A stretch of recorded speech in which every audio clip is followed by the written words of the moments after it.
नमस्कार मंडळी, आम्ही आता सगळेजण देऊबंद 2 हा पिक्चर बघण्यासाठी आलोय. मी आहे, माझी बायको आहे, सोनी आहे, नंतर मग साहिल आहे, नीरज आहे आणि साक्षी आहे आणि सोनू आहे. तर सगळेजण आम्ही दोघे जण, साक्षी आणि मी ऑफिस मधून डायरेक्ट इकडे पिक्चर बघण्यासाठी आलो आणि साहिल आणि नीरज हे बाहेर शूटला होते. ते शूट करून डायरेक्ट इकडे ठाण्यामधील आराधना आयकॉनिक थिएटर मध्ये सगळेजण आलो. तर हा बघा, हा साहिल आहे, साहिल हाय कर, आणि हा नीरज आहे. नमस्कार. नमस्कार. हवालदार आहे. कोण आहे? हवालदार आहे. हे असं असं करतो ना, हवालदार आहे. कर कर कर, मगाशी हवालदार. हा, नमस्कार सामची. आणि आमच्या नवीन मेंबर वहिनी आल्यात. आल्या बाहेर आल्या. साक्षी सोबतच जुडवा बहीण एक होती, साक्षीताई सोबत आमच्या, साक्षीताई सोबत आमच्या.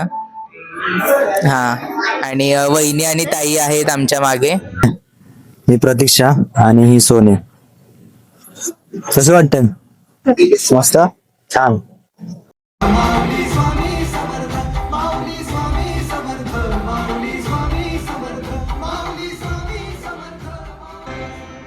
आताच आम्ही सगळे पिक्चर बघून झालोय. मस्त पिक्चर होता. कसं वाटलं पिक्चर साहिल? एक नंबर. एक नंबर. बघायला आलं पाहिजे मराठी माणसांनी. खरंच.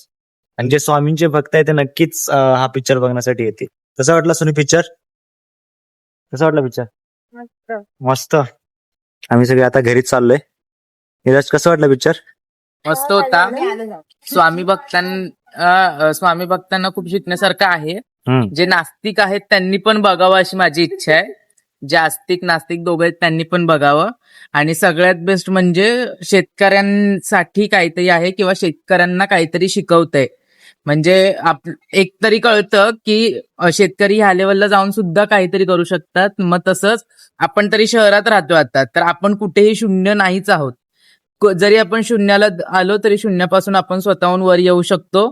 आणि मनात जर हे ठेवलं की कोणती तरी पॉझिटिव्हिटी आपल्या मागे, तर आपण वर येऊच शकतो. कसा वाटला पिक्चर साक्षी? एक नंबर. बघायला पाहिजे. मस्त. इमोशनल कोण झालं त्याच्यात? सोनू, तुला कसं वाटला? इमोशनल असं इथपर्यंत येत होतं. प्रतीक्षा, तुला कसं वाटला पिक्चर? छान. एवढंच? रिव्ह्यू काय? एवढंच? आणि आम्ही कसे वाटलो? असं तोंडावर वाईट बोलतील का? त्या दोघे जाऊन पाठीमागे बोलतील आपल्या. असं नाही बोलत आहे.